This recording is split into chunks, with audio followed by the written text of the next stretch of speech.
And I love this. This song made me think of you this morning, Jess. Girls run the world. This is my favorite day. I had to play a little bit of that as we get started here this morning. So I'm so excited.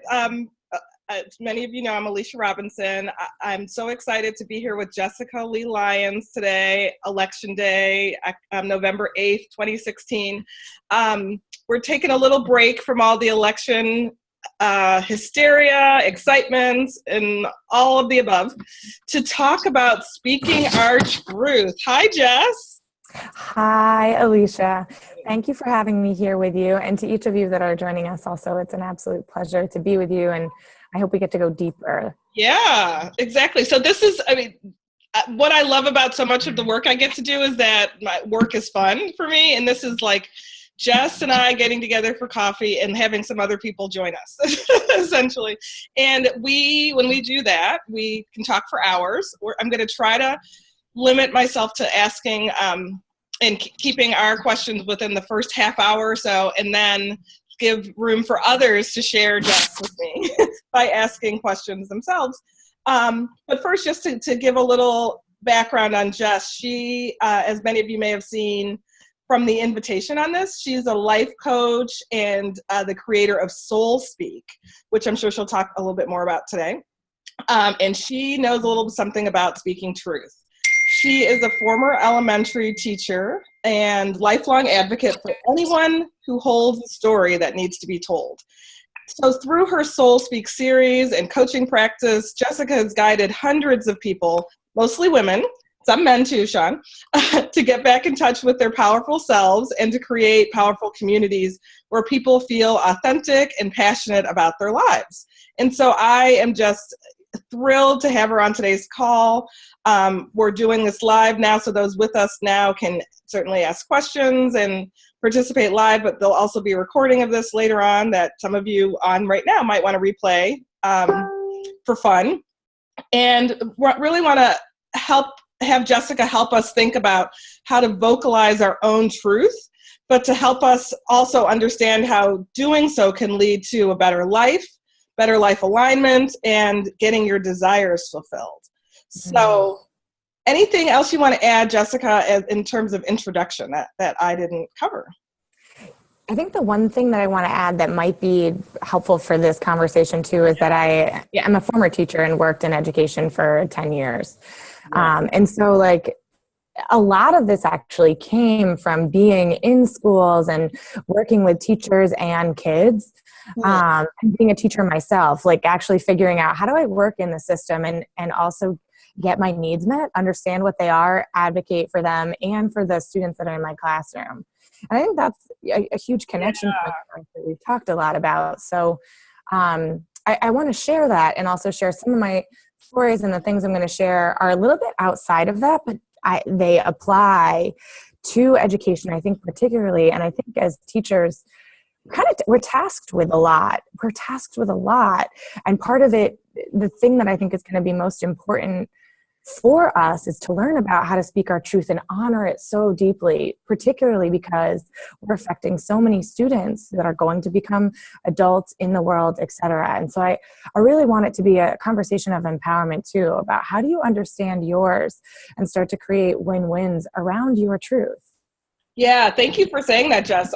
Because I should reiterate for those who don't know already, this interview is primarily for my Reformed membership group that's for educators. And a lot of you listening today are educators, but because Jess has so many great things to share, just again, learned a lot from experience, and a lot of that experience being as an educator, we did open this conversation up to lots of other folks, and we may have some people who aren't educators watching or listening, but we are going to be talking a lot about how to speak your truth as somebody who is an advocate for children, somebody who believes in the work of education from a social justice perspective, but also needs to take care of themselves too.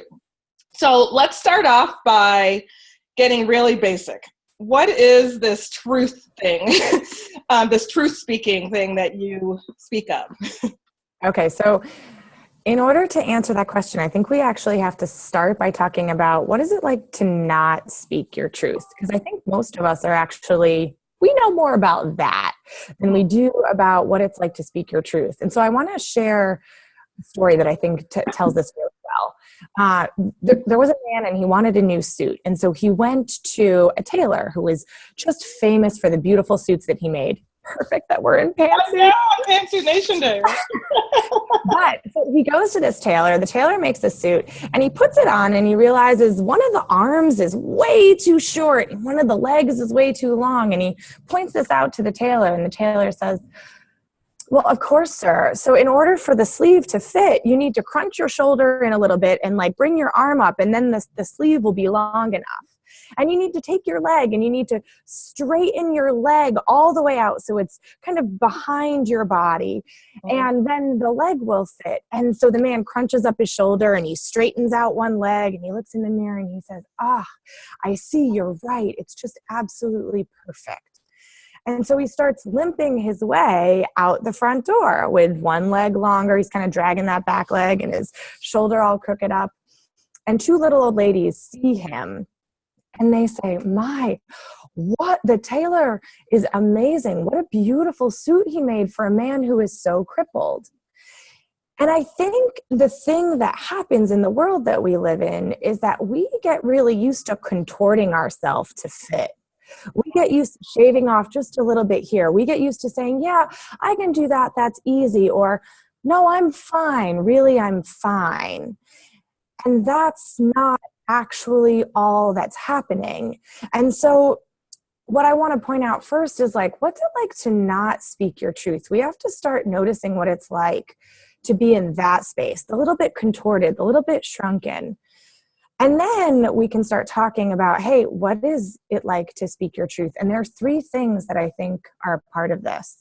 You have to know what's happening in your mind, what it's like to listen to your inner dialogue. You have to know what it's like to be in your heart. What does your heart really desire? What is the kind, compassionate side of you asking for? And then the third thing is, what's it like to be in your body? Turns out our body sends 8 times as many signals to our brain as our brain does to our body.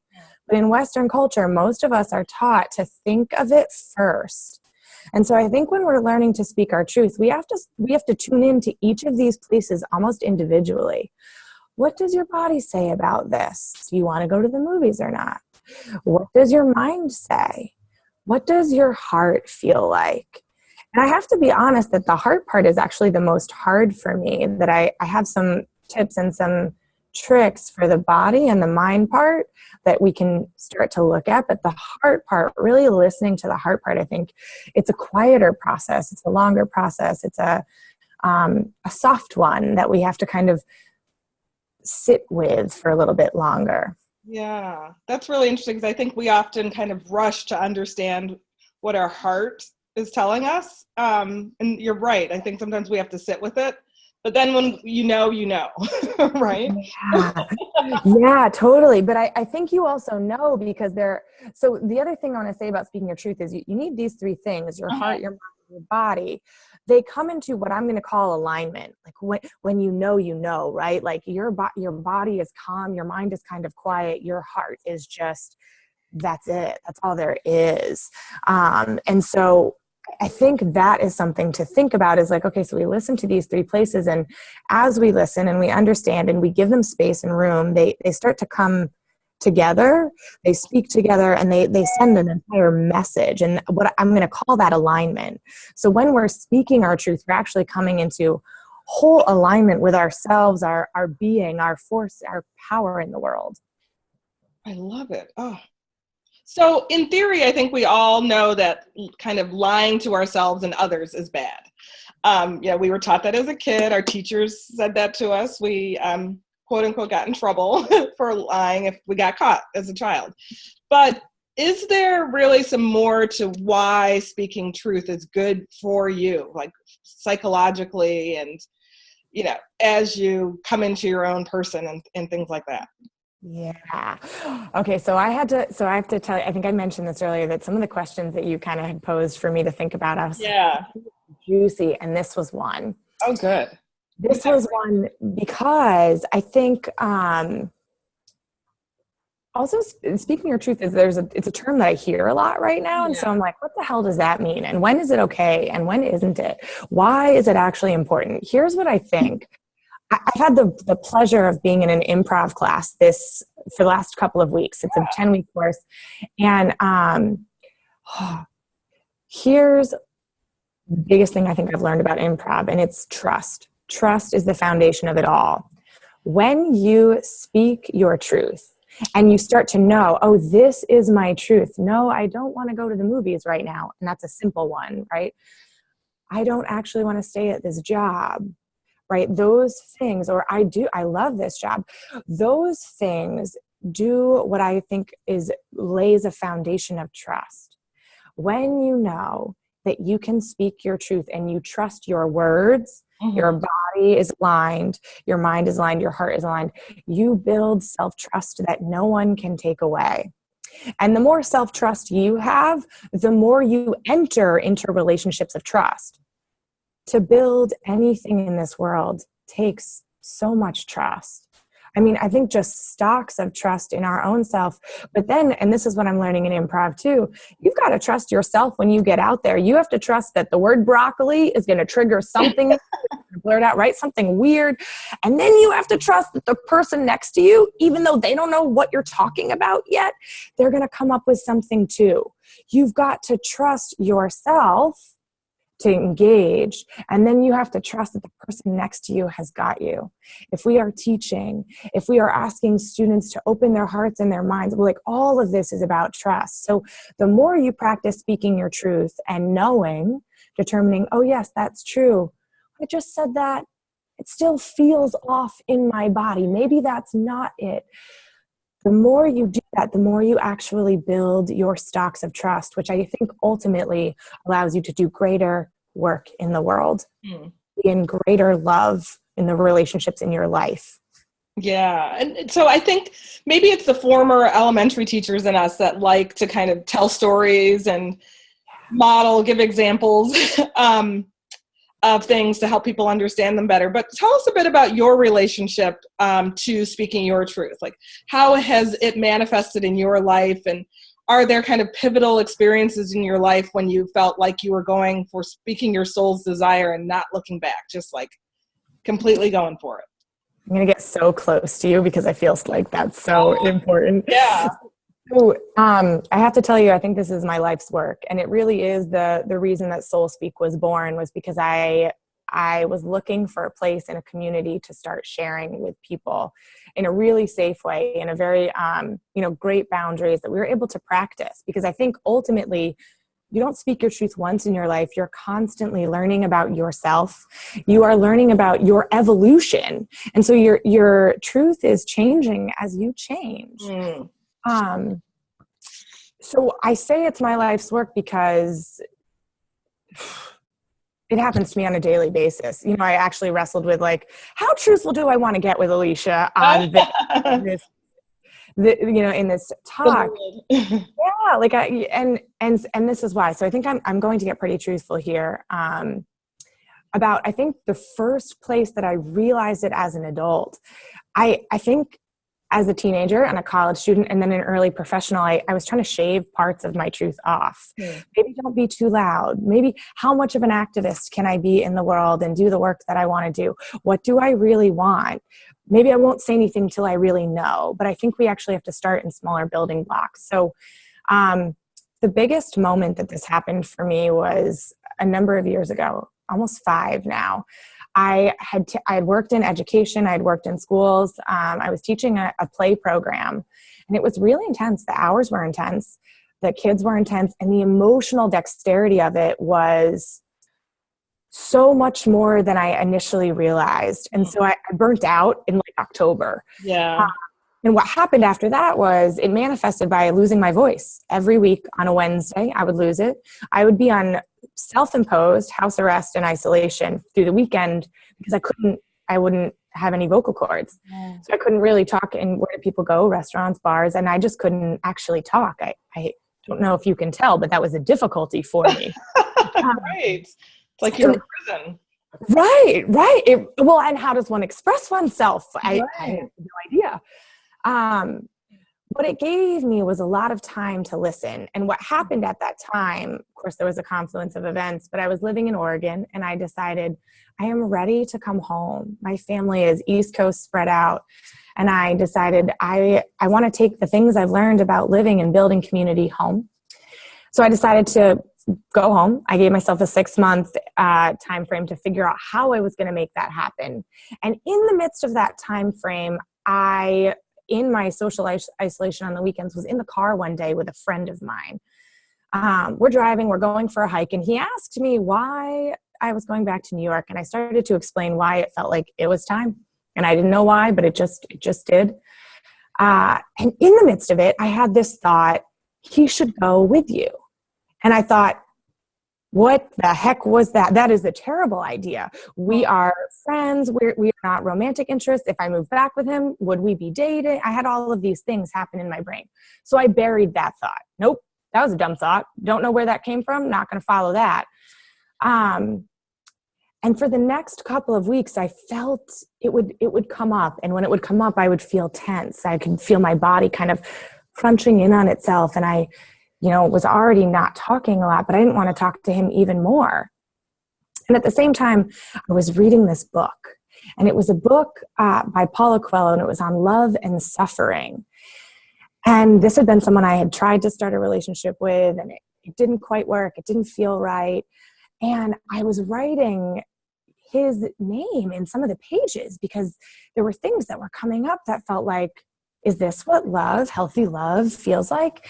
And so I get to the middle of the book and I have this sudden realization. I was also writing the name of another man who I'd been totally in love with, who had said, I love you, but I'm not in love with you. I'm writing both of their names back and forth. And I get to the middle and I realize they actually both have the same first name. But this friend of mine had gone by his middle name. It never occurred to me. And I thought, oh my God, is this a sign? I called a girlfriend and I said, listen, I had this thought. I think you should come.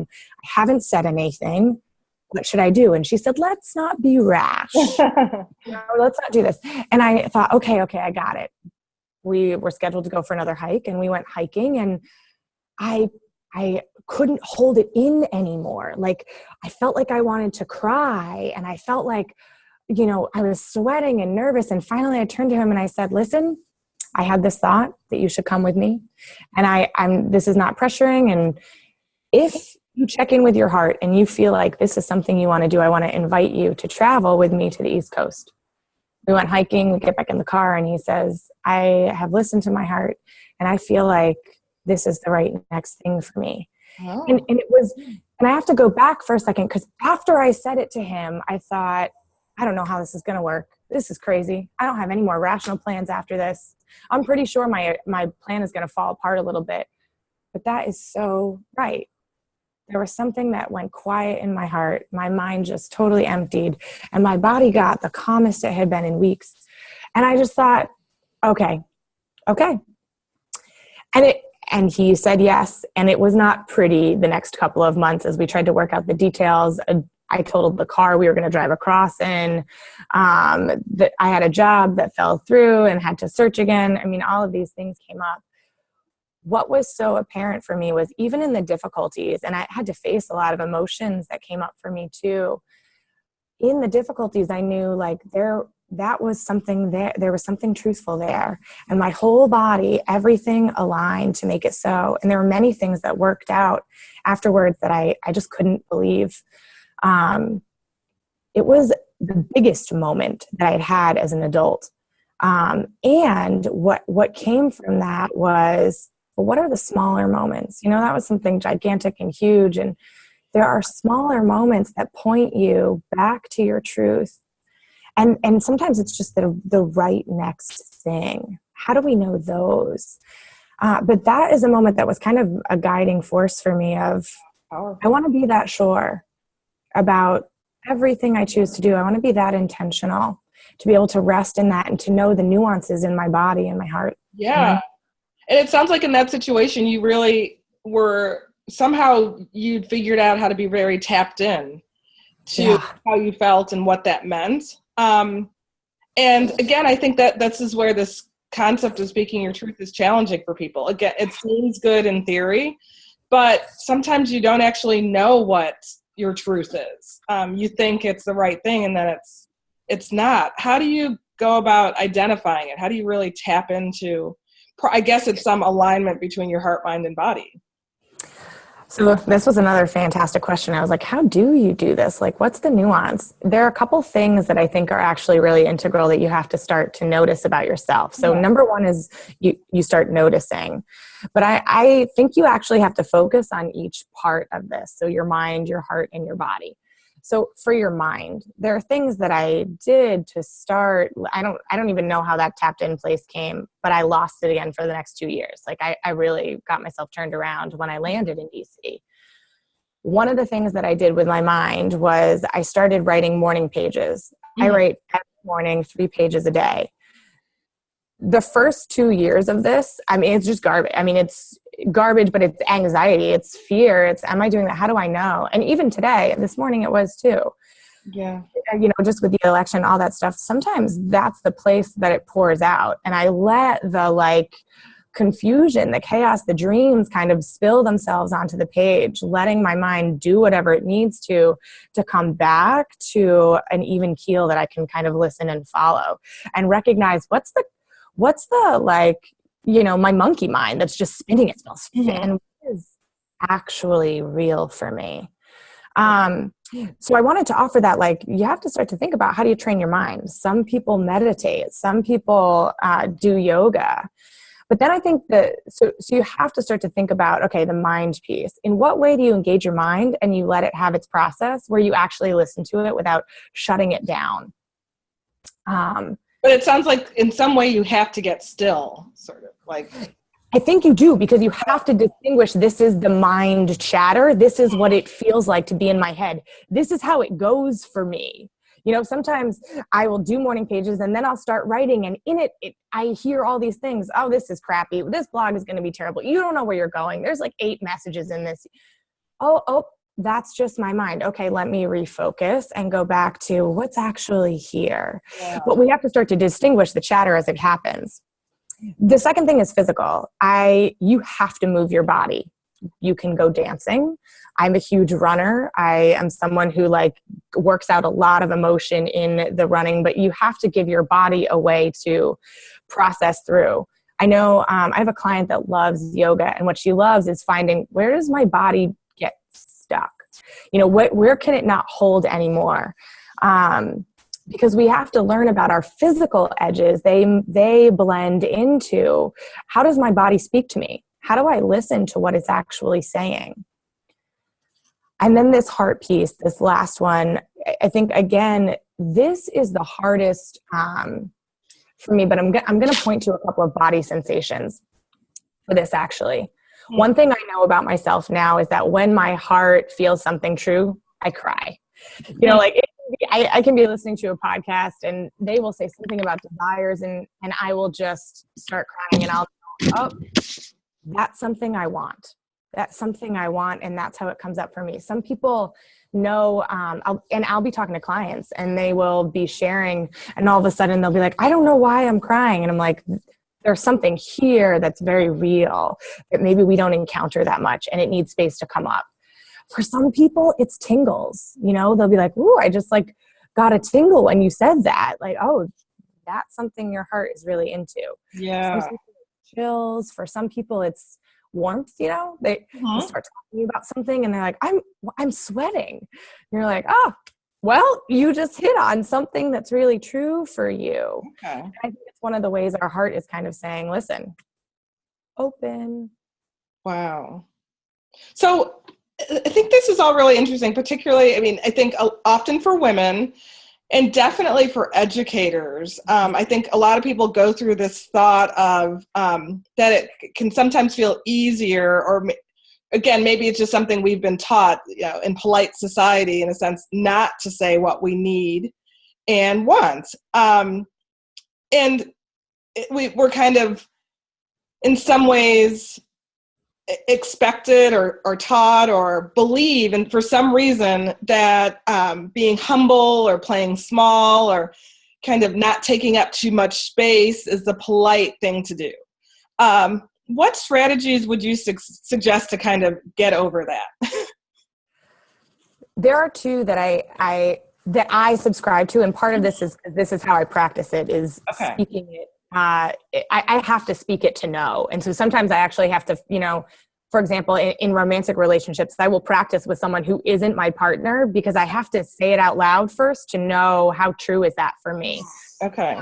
The two things that I want to say that have been most essential for me, and everyone has to find their own, like some people are writers, but I have often had to speak to a coach or a therapist or a mentor or, a teacher, someone that I really loved, really respected, and was going to be able to, I'm going to call it wrestling around with it. Mm-hmm. Where is my truth in this? And the second is circles of trust. Like SoulSpeak is one of those places where you can come and roll around in what's true for me. And so, the example that we had talked about that has been so profound for me is when I was still in the classroom, I was also building my coaching business, and I was trying to do calls that were training calls sometimes during my lunch hour. And there was one that I just couldn't make. Given the schedule in the school, I couldn't do it. And so I called the coach training program and I said, listen, I can't. And they said, yeah, we're not going to accept that. How can we make a win-win out of this? Let's see what we can create here. Mm-hmm. And my first thought was, I work in a school. We function by a schedule, and this is how it goes. What are you not like? Of course you would say that. You don't work in education, right? Right. A very angry response. And then I thought, okay, well, what if I could get what I needed? And so I said, well, I don't know that I could make it to every call, but I think I could make it to every other. I think I could go back and negotiate with my co-teacher to flip-flop our schedule for these 2 days. And then I'll probably have to go to the principal and see how that works. But I think it's actually doable. I do really great work. They love having me there. I love being there. I don't think they want to lose me. So I went back to the teacher, and she was not happy. And she and I talked about it. And I said, listen, I really need to do this. And I'm committed to this coach program as much as I'm committed to you. So how can we make it work? And so we got to the end of the conversation, and she goes, I'm really not happy because I really like my schedule and it makes me feel good to function in that structure. But I really want to support you too. And this isn't that big a deal. So if you go ask the principal, we can make it work. And it was so much grace on her part to be able to work through a solution. But B, what was really interesting was, there are so many things that I took for granted that I had to do in a school. And you and I have talked about this too. The other place is salary negotiations. Yeah. I know more than one teacher that has negotiated a stipend with the principal to up her salary in the classroom. And are you speaking of traditional district or charter schools? The ones that I know of are traditional district. Okay. Because a lot of people think, districts are union environments, so you can only go with what the union manual says, or you can't ask for anything outside of what's scheduled. And I now know that to not be true, which I just didn't for a really long time. Yeah. And so I think the thing that I want to say is,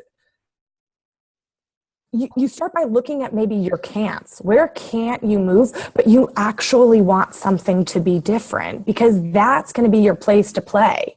You have to start practicing on those edges and those boundaries. Because if you're saying what's safe or what feels safe, that's probably not your total truth. And the place for you to play is where it feels a little bit edgy. So it sounds like, I just feel scared for you, having to go to this teacher and go to the principal and so forth. It sounds like a scary set of conditions to go into. Is this for you just something that comes naturally, or? No, I signed up for improv because I'm terrified of it. I'm terrified of those edges places. I usually respond with a lot of anxiety. So this is why I say the coach and the space are integral for me. Okay.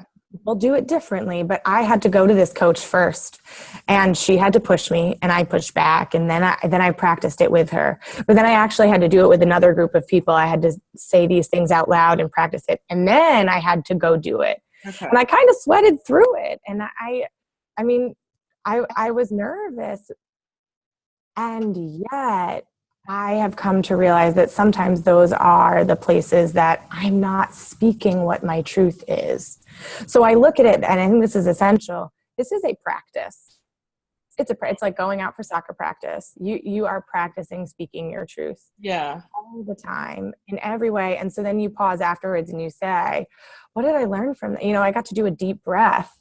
Oh my God, I asked for what I wanted and they said yes. Yeah. Oh my God, it's so fun when they say yes. But sometimes they say no, right? Sometimes they say no. And I think there's places to play there too. Okay. Is it a bad day? Do I need to ask again? Do I need to ask differently? Can I make this a better offer? I think we play with those things. Gotcha. Okay. And I should back up and ask you to just describe what SoulSpeak is a bit more. I've been kind of talking about it as though others assuming others know what we're talking about, but tell us what SoulSpeak is and how it came to be. So SoulSpeak, and I talk about this as a place to practice because it's an intimate group of people, 15 people, and they come to talk about a topic. So we've done topics like grief, loss, and anger.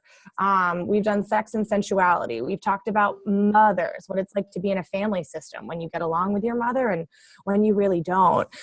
It's a place to come and share stories. So I often say, like, sometimes you're carrying a story from your past that's influencing what you're doing now, right in the present, or where you're going in the future. Some people share stories about the present moment. For example, going to speak to my principal was one that I would have shared, both to find my voice around it, right? Because the first time that I'm speaking a truth for me, usually my voice shakes. Yeah. That doesn't make it any less true.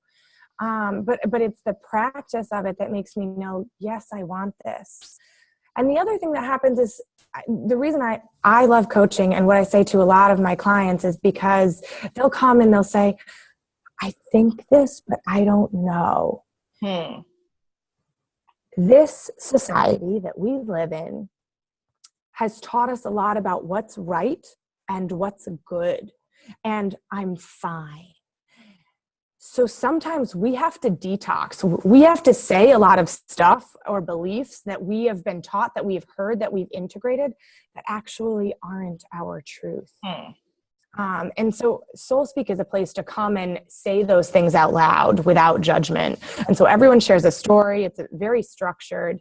And then at the end of that, it really is just you and your truth and what it's like to be in your body with it, along with listening to others. Because sometimes someone else says something that you're like, oh, I wanted to say that, but it was never gonna, I couldn't get there, and that allows us to know, oh, I want that too. Yeah, and I remember going to one with you about mothers, actually, and thinking, oh, I'm the only one who has this thought about my relationship with my mother, and like half the room had the same thoughts too. So it's good affirmation that you're not alone, I think, really too. And I think, I didn't know, I actually did have this negotiation with my principal about salary also. And I was like, I had no idea you could do this. And it wasn't until that moment that I started talking to other educators and hearing other stories of women that had done it. Yeah. And being like, oh God, I wish you'd wear a t-shirt so we could do this sooner. Exactly. And SoulSpeak is that place to be like, me too. Or that's a thing. How is that a thing? Yeah. I want to know more about that. And so when it happens in our own lives, we don't think we're wrong. We don't think it's a mistake. We just realize this happens for other people and it's true for me. Exactly. Exactly. And I'm hoping that we get there even more with my Reformed group too, is just having that community for educators where people can share these truths and these realities of what's going on, but help each other learn from our friends, our colleagues' experiences and such. I have some more questions, but again, as I said, we can talk all day. I know other people have things to do too. So I guess most importantly, if you haven't voted yet, you need to get out and do that today. But I guess I should open things up to others to share, as I like to say, share Jess with others. So does anyone else have any questions that they want to throw out to Jess? Or stories that you want to share. Yeah, like celebrations or moments of difficulty too. I think that's what this is about. And if people don't, I still have other questions to throw out too. Well, of course I have a question. Of course. See, this is why we have Sean Hardnett on the line. Thank you, Sean. I want to thank you so much, Jessica, for your honesty and your vulnerability and just sharing in the way that you have. It's been incredible to kind of listen to it. I think a pain point for me, I think that most people who know me would say that I'm not a person who struggles with sharing my truth. I think that, in particular, the work that I'm engaged in is education reform. And education reform are probably, kind of the higher level. I've been a chief academic officer and chief of schools for 2 turnaround organizations in D.C. And have worked with education reform, education for Ed Forward DC, which is New Schools Venture Fund. Oh, we lost you for a second. Can you hear me? Yes, now you're back. Okay. Okay. I just have worked in the rooms with people in ed reform for the last 10 years and on some of the most difficult issues. And I think that in the last maybe 3 to 5 years, everyone on this call will agree that the issue of race and diversity has kind of risen, kind of surfaced in a way that we have not seen it before. And so I am on my own experiencing this, but also, with lots of other folks who are doing this work experiencing it.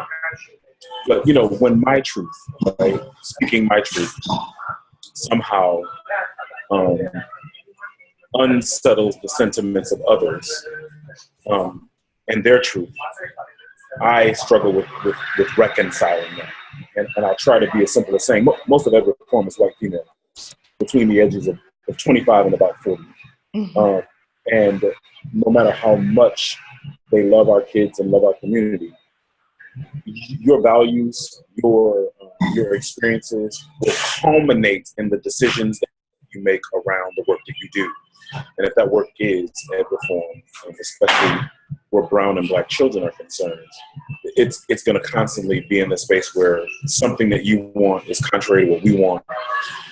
And so I'm actually kind of noticing what I'm referring to as a Blexit, not a Brexit, but a Blexit. Black folks exiting ed reform, black men in particular exiting education in ways that are starting to draw some attention.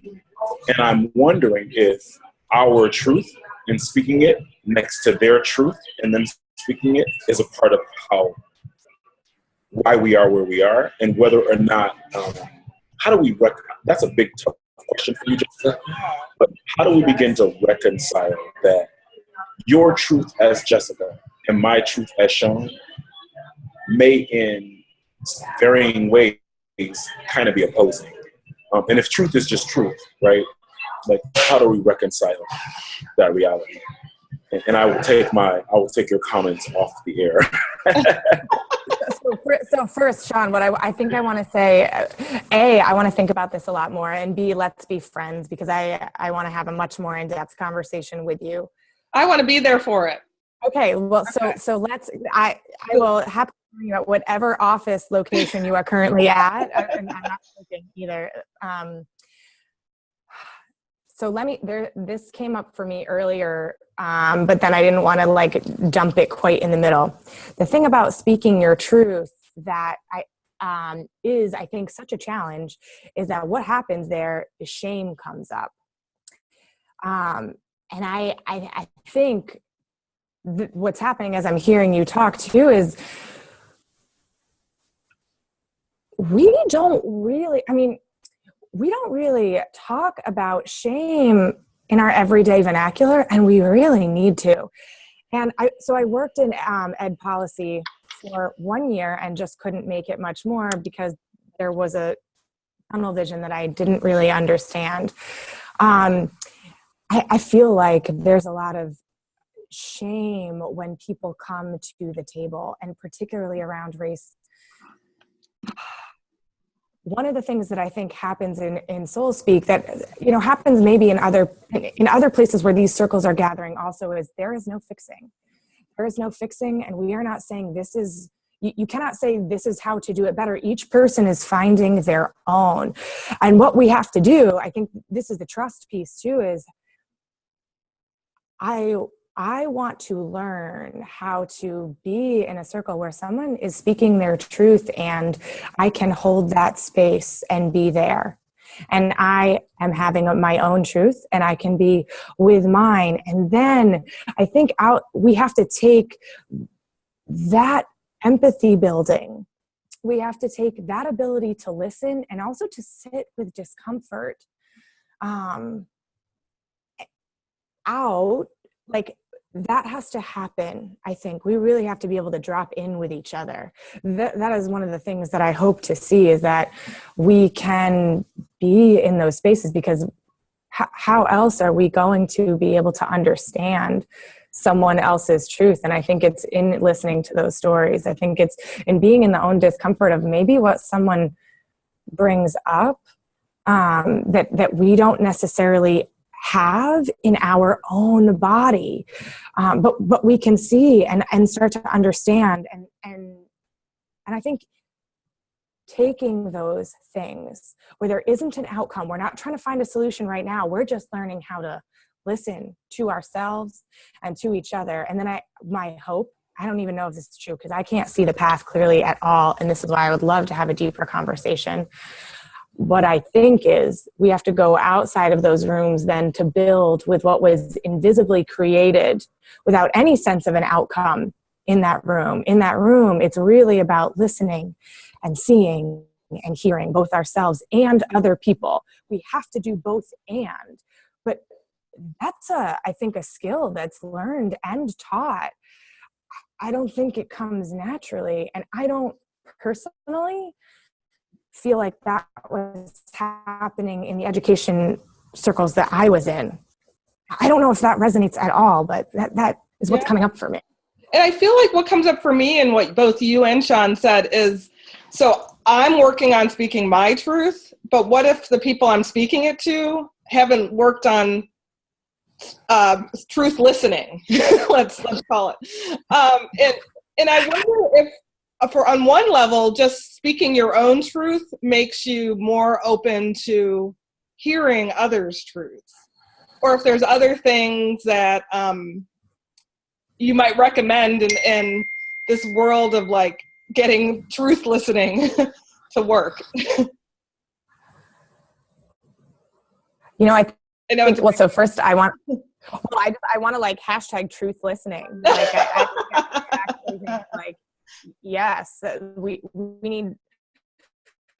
I think there's a lot of truth speaking and speaking your truth, but like, are we just yelling it off a rooftop and like, no, it's just getting lost in the ethers, right? Like we need to create. I think that's why these circles feel really essential, because there's a presence in that room, and I don't know if Alicia you can attest to it, but for me, I just noticed it's a 3-hour time block, and everyone is listening to every person in a way that I've rarely been a part of.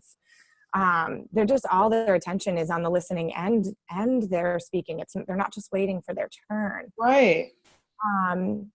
And so I wonder, in those places where you get to have a voice and you get to say what is true and there is no one to challenge it, we are just there to witness, that builds the ability to listen to someone else's without needing to contradict or step over or step on. Yeah. Would that not be the building blocks that would allow us to figure out the third way, right? Because sometimes I think speaking our truth, we're often trying to like get our needs met. But when we're co-creating with someone else, there's always a third way. So powerful. Any final thoughts on that, Sean? I think, one, thank you. I think just we are in a very deep place, and I understand that to be the truth. I do, I harken back to, I took a long course with Brene Brown around this whole question of shame. She's amazing. Yeah. In person, she's more amazing than she is on TV, believe me. She's scary. But what I walked out with was the understanding of what you just said, which was shame. Yeah. And how prevalent that is in everything we do all day. And I would think of myself as a person who doesn't deal in shame, but the reality is that there are times when I feel shame, and that shame has pushed me back in the conversation. The thing that kind of arises from me is just this notion also of, when people are not heard, there's anger. And anger is indeed a topical emotion. It's not real, right? Like anger is how we respond to an emotion that isn't dealt with. But oftentimes I find that what gets in the way of that kind of truth, I love the hashtag truth listening. What gets in the way of people truly listening is that the person who is speaking their truth has been shut up for so long that when they do speak their truth, they cannot mask the anger. That anger is oftentimes experienced by others, especially when there is a racial kind of element to it. It is experienced as fear. I experience your anger as fear, and then act accordingly.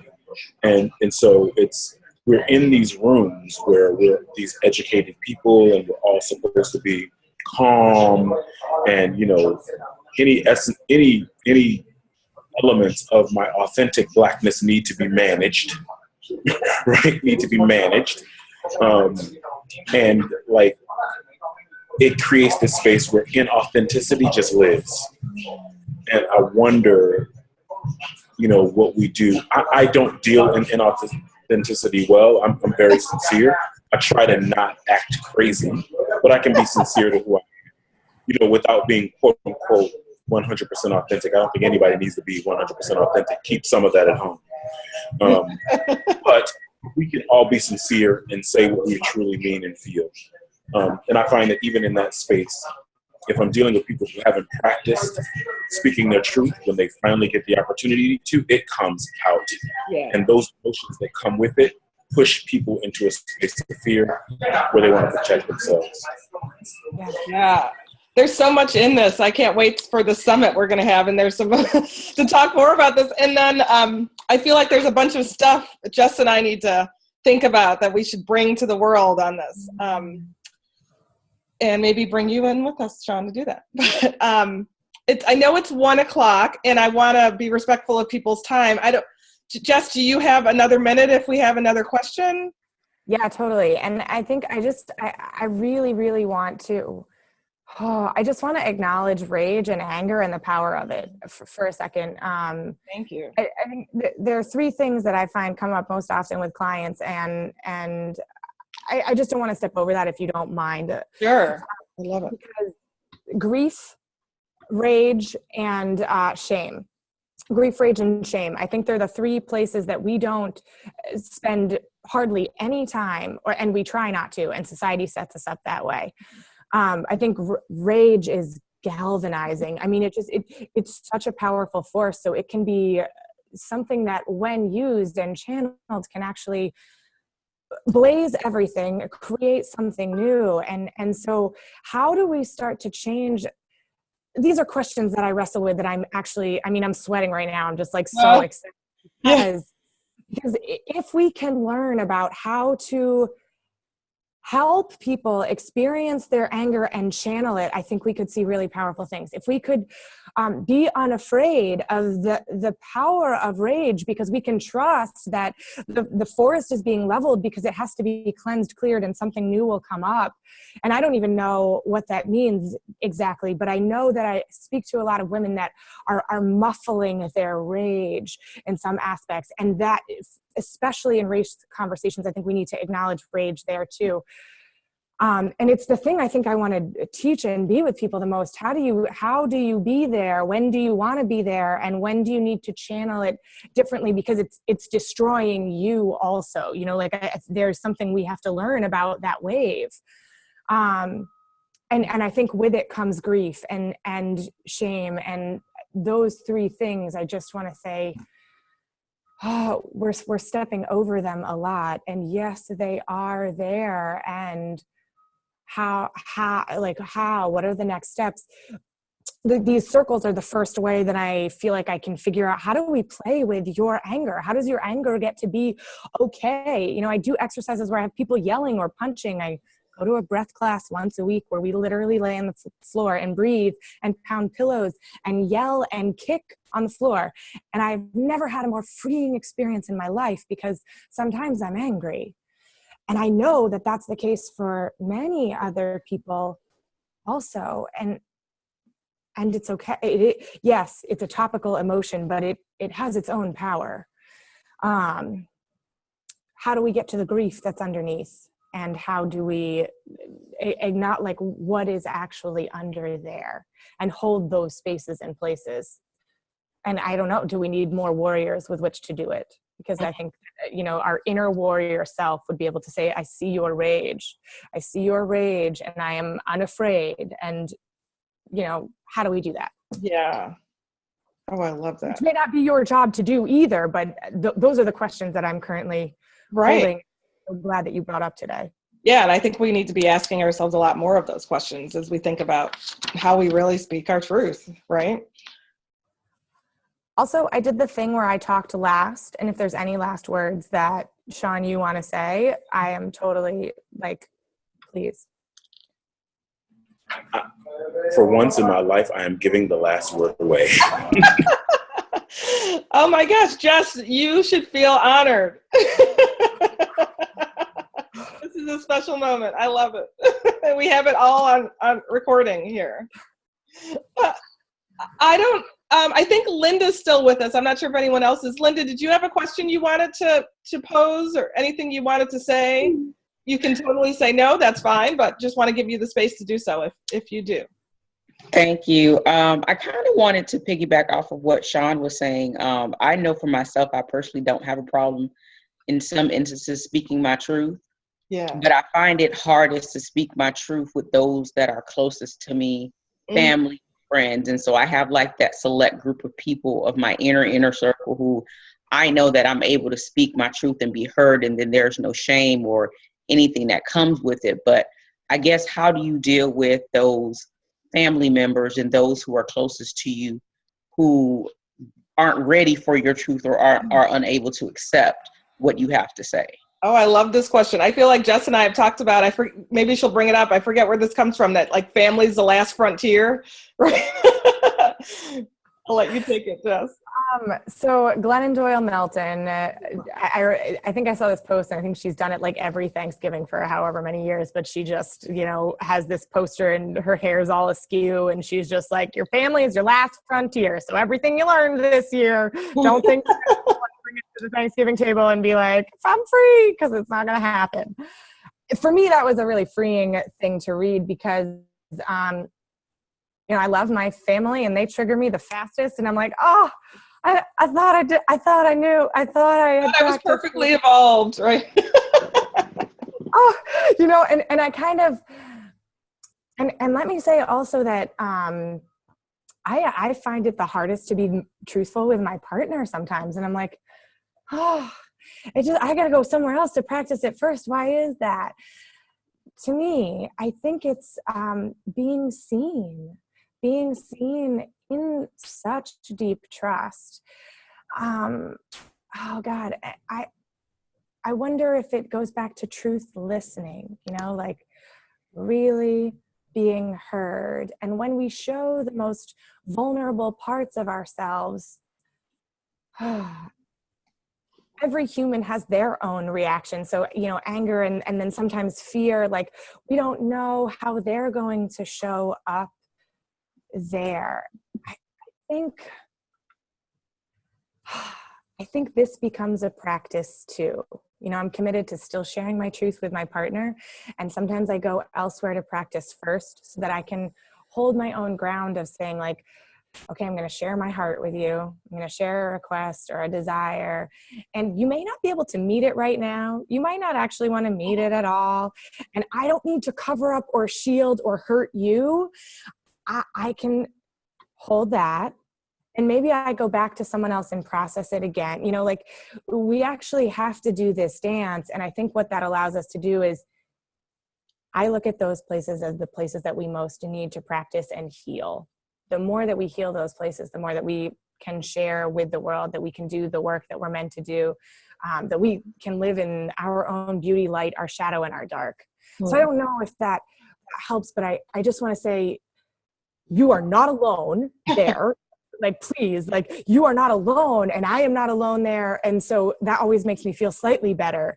And I know that for me, those are my tenderest places. And they're the most important, and those people I also dearly, dearly love. And I think that's sort of, to me, the work of our life, you know, loving and being loved with everyone that we encounter, with all of the work that we do. And so can you practice very, very much with someone who is maybe in that inner circle but doesn't feel as tender, that you know will hold you in the before and after. And the more times that we do that, then we go back to that person where it feels tender. We build the trust, we heal those places, we get stronger there. And I think we get better at sharing our truth with those people, and it becomes faster, and we build new neurology.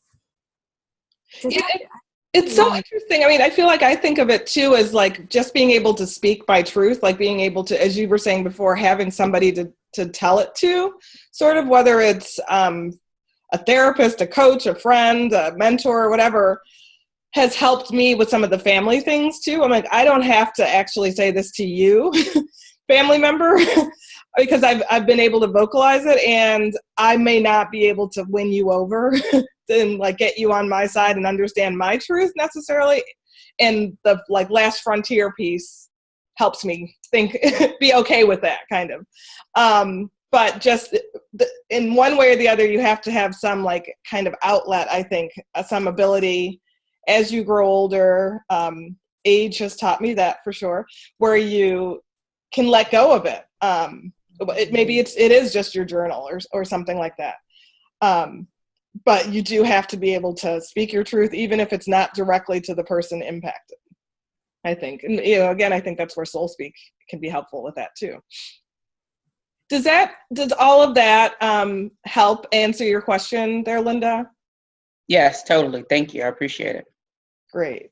Again, we haven't solved all the world's problems here today, unfortunately, but we've given, I think, each other a lot to think about and a lot to listen to, I guess, right? Our new hashtag truth listening has come about too. Any, I mean, we're clearly gonna have to do this again, Jess, with some more things in the near future, but any final thoughts, comments, things for us to think about it, and particularly any tools or strategies that you want to reference? Sean mentioned Brene Brown. I know we both adore Brene Brown too. Glennon Doyle Melton, other people like that might be good to think about this truth speaking stuff. You know, I do like Glennon Doyle Melton. I love Brene Brown, Sean. I'm so glad that you brought her up. She has, opened incredible doors for me, particularly around shame and vulnerability. The other thing that comes up for me is a book called The Artist's Way, which I referenced in Morning Pages. But what she talks about is living a creative life, letting your inner creative out. And I think often that our inner creative and speaking our truth are kind of tied, and maybe even listening, that there's so much to play with. And, improv is a really powerful place for me to explore what it's like to be with grief, what it's like to be with rage.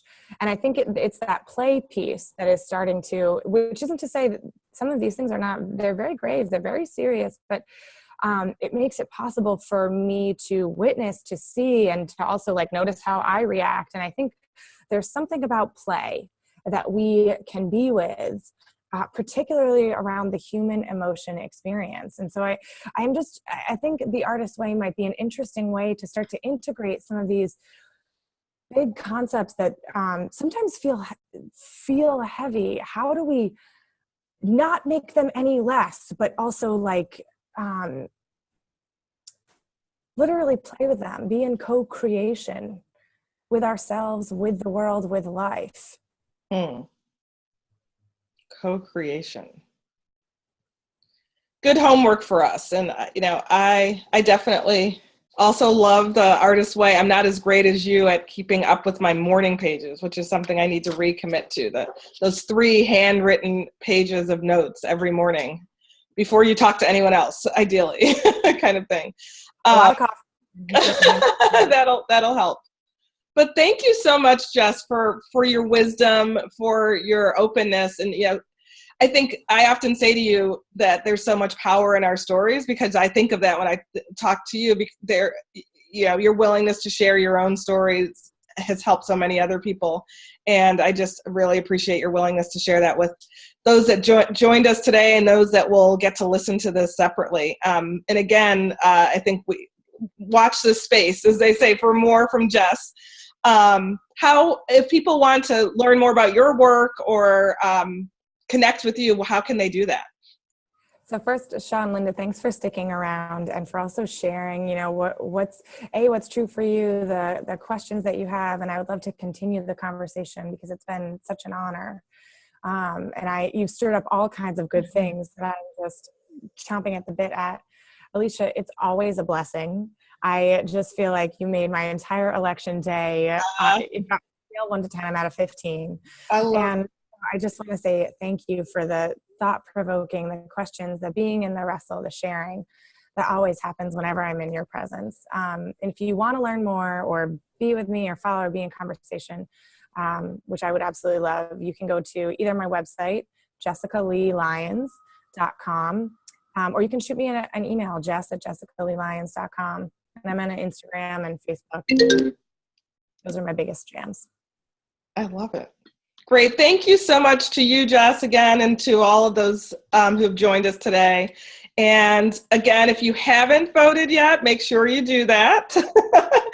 Exercise that right we all have. And looking forward to further conversations. And, tomorrow the election's over, but we still have the work to do in this world of bringing the founders' ideals into place. So keep doing the good work, everyone, and look back for our next conversation. Bye-bye.